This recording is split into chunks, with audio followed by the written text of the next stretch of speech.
नमस्कार दोस्तों, मैं हूँ ओमकार चौधरी।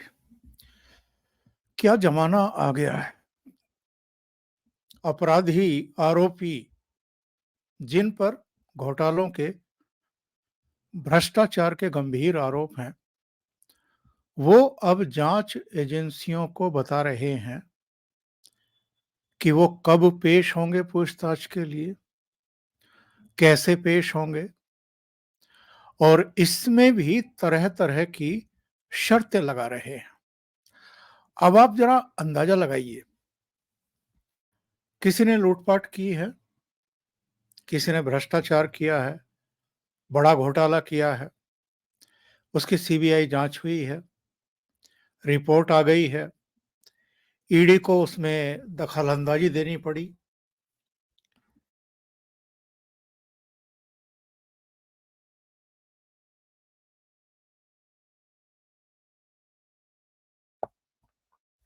इसी मामले में ईडी ऑलरेडी 2-3 लोगों को बल्कि ज़्यादा लोगों को गिरफ्तार कर चुकी है।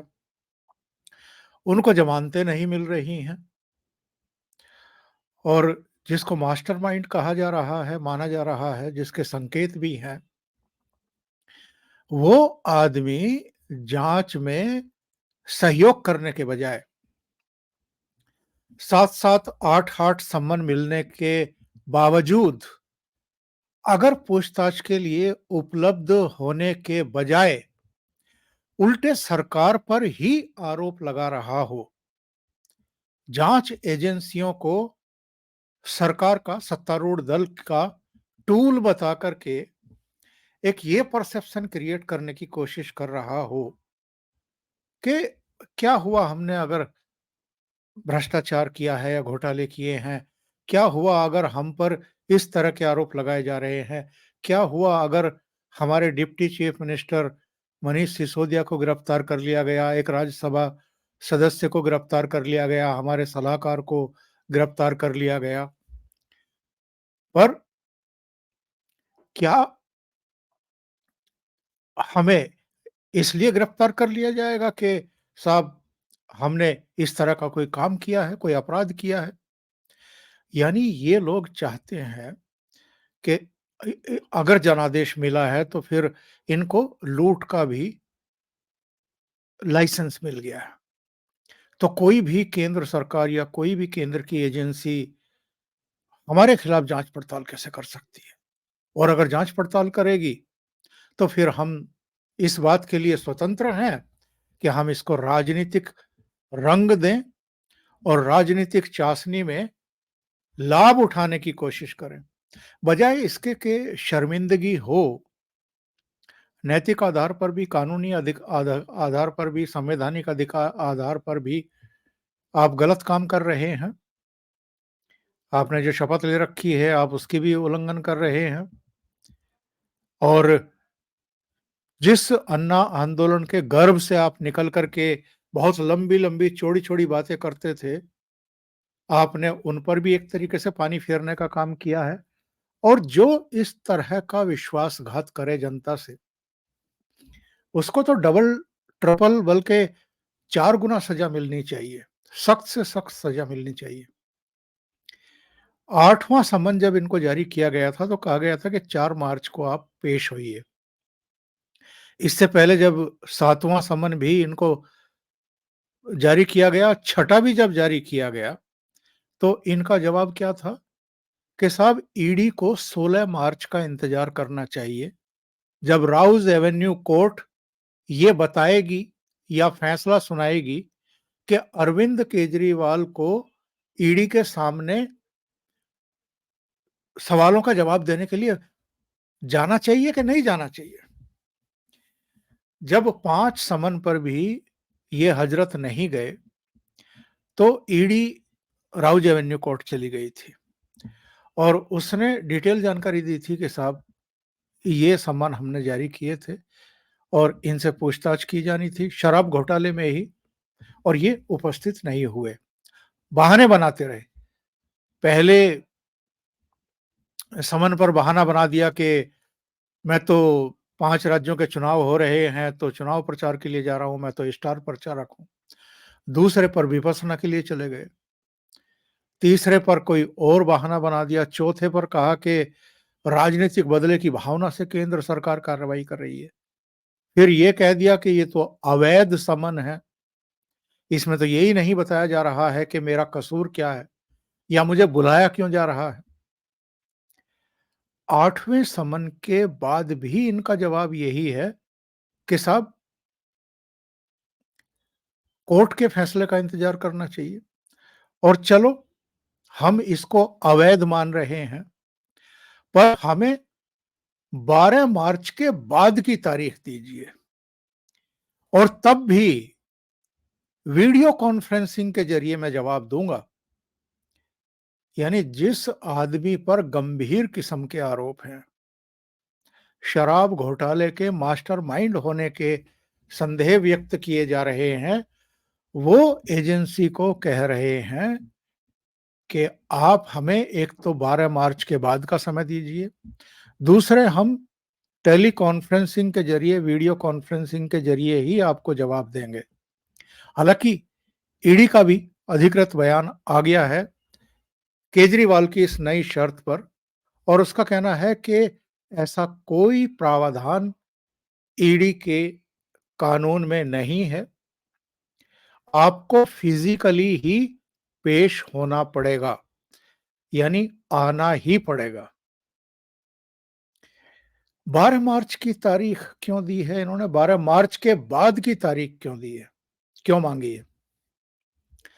क्योंकि अरविंद केजरीवाल जितने चतुर सुजान हैं, जितने चालाक बनने की कोशिश करते हैं, तो ये बड़ी आसानी से समझ में आता है। 2019 का जब लोकसभा चुनाव हुआ था, तो उसकी तारीखों का जो ऐलान है वो 11 मार्च 2019 को हुआ था। तो अरविंद केजरीवाल को लगता है कि 2024 के लोकसभा चुनाव के लिए भी अगर प्रेस कॉन्फ्रेंस होगी चुनाव आयोग की, तो शायद वो 9, 10, 11 मार्च को होगी। लेकिन बहुत संभव है कि इन 3 तारीखों में ना हो, 12 को भी ना हो, 12 के बाद हो, तब पता चले कि भई कब चुनाव है। तो ये इंतज़ार कर रहे हैं इस बात का कि सब लोकसभा के चुनाव अगर एक बार हो जाएँ, तो उसके बाद ये सुप्रीम कोर्ट जाएँगे। अब लीगल टीम तो उन्होंने गठित कर ही रखी है, उसको भारी भरकम फीस सरकारी खजाने से ही जा रही है और वो लीगल टीम इनको लगातार सलाह दे रही है कि किसी भी तरीके से इस मामले को खींचते जाओ और स हर समन के साथ कुछ नया बहाना बना करके उसको टालते जाओ। और कुल मिलाकर के प्रयास क्या है? वो ये है कि लोकसभा चुनाव के समय ये किसी तरीके से बाहर रहें। अब कुछ राज्यों में तो उन्होंने प्रत्याशी घोषित कर दिए हैं अपने, कुछ में अभी घोषित करने हैं। हरियाणा और दिल्ली के प्रत्याशी घोषित किए हैं, पंजाब के अभी रह रहे हैं। कुछ दूसरे राज्यों में भी जाहिर है कि ये उम्मीदवार तो खड़े करेंगे, चुनाव तो लड़ेंगे। जो एक बार मायावती बदनाम हुई थी कि साहब बिना लिए दिए वो टिकट ही नहीं देती किसी को, तो उसी तरह की धारणा इनके बारे में भी चल ही रही है आजकल। जिस तरीके से इन्होंने एक समय जब दिल्ली से राज्यसभा के 3 मेंबर भेजने थे, चुनने थे, उस समय केवल संजय सिंह को तो भेज दिया, उनको तो चुन लिया, पर 2 और जो धनी-मानी व्यक्ति थे, उद्योगपति थे, उनको भेजने का फैसला किया, बजाय इसके कि जो इनकी पार्टी के यानी आम आदमी पार्टी के संस्थापक सदस्य थे, कुमार विश्वास या दूसरे लोग, उनमें से किसी को भेजते, इन्होंने एक अलग रास्ता अख्तियार किया। इसके बाद फिर पंजाब में भी जब नौबत आई तो वहाँ भी कुछ ऐसे लोगों को चुना। पर अपना कहने का आशय ये है कि अरविंद केजरीवाल चतुर सुजान बन रहे हैं। उनको लग रहा है कि 12 मार्च के बाद की तारीख अगर मैं चुनाव आयोग ईडी से माँगूँगा, तो तब तक चुनाव आयोग लोकसभा चुनाव की घोषणा कर चुका होगा और ये सुप्रीम कोर्ट से ये निवेदन करेंगे याचिका दाखिल करके कि साहब देखिए, लोकसभा चुनाव की घोषणा हो गई है। मैं ही पार्टी का स्टार प्रचारक भी हूँ, संयोजक भी हूँ, दिल्ली का मुख्यमंत्री भी हूँ और मेरा ही चेहरा है पार्टी के लिए।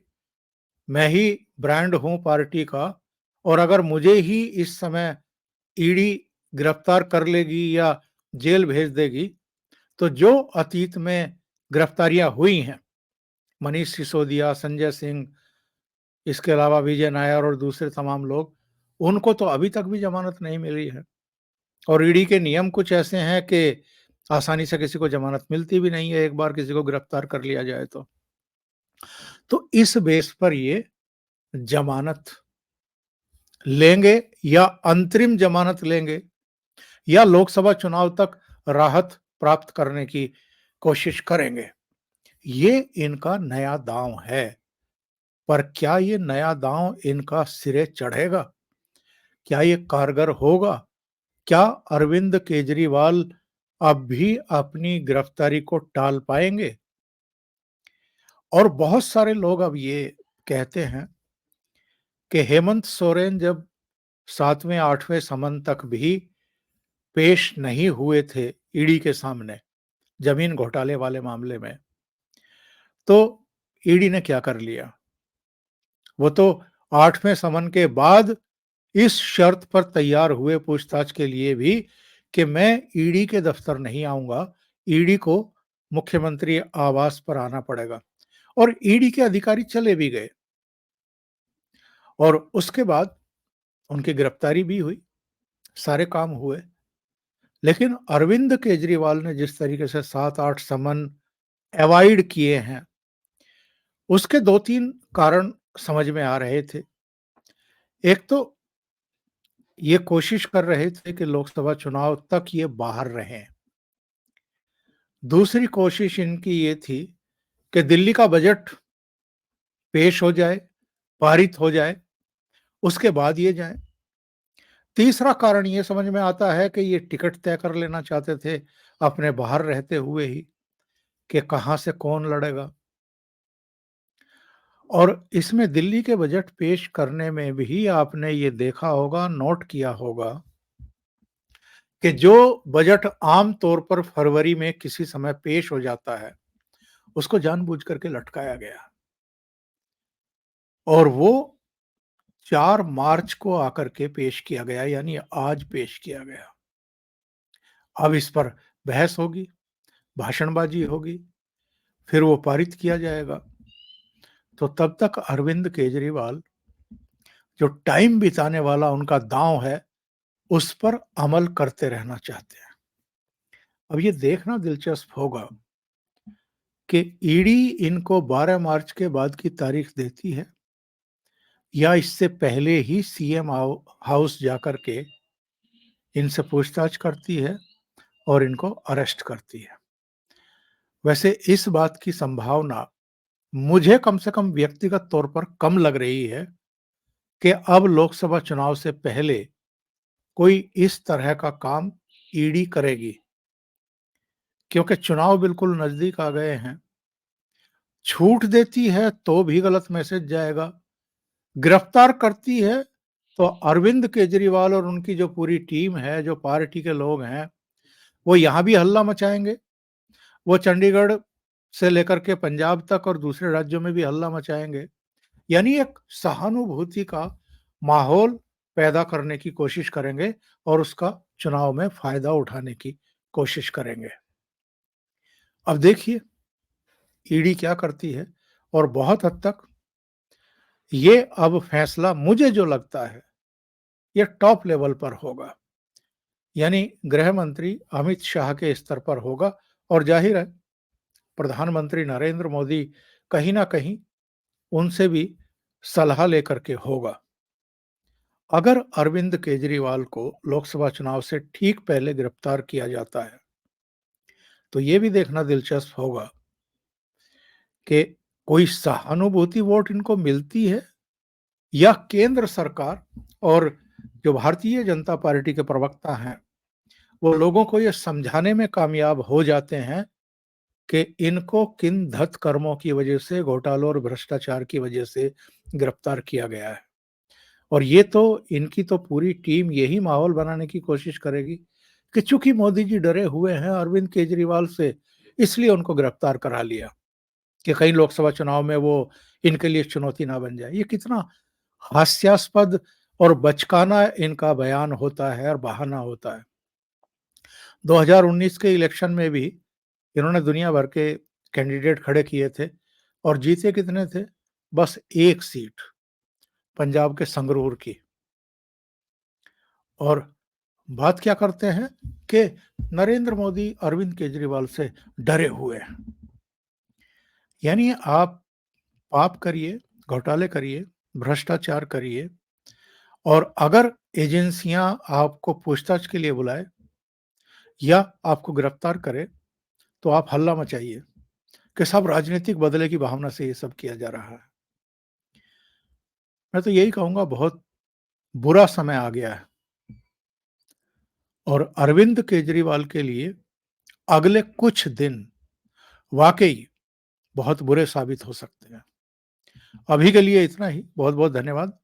अगर आपको ये चैनल और इसके कंटेंट पसंद आ रहे हैं, तो लाइक करें, कमेंट करें, वीडियो को शेयर भी करें। अभी तक अगर आपने ये चैनल सब्सक्राइब नहीं किया है, तो सब्सक्राइब कर लें और साथ में लगे बेल आइकॉन को दबा दें, ताकि आगे आने वाले वीडियो और उनके नोटिफ़िकेशन आप तक पहुँचते रहें। बहुत-बहुत धन्यवाद। नमस्कार।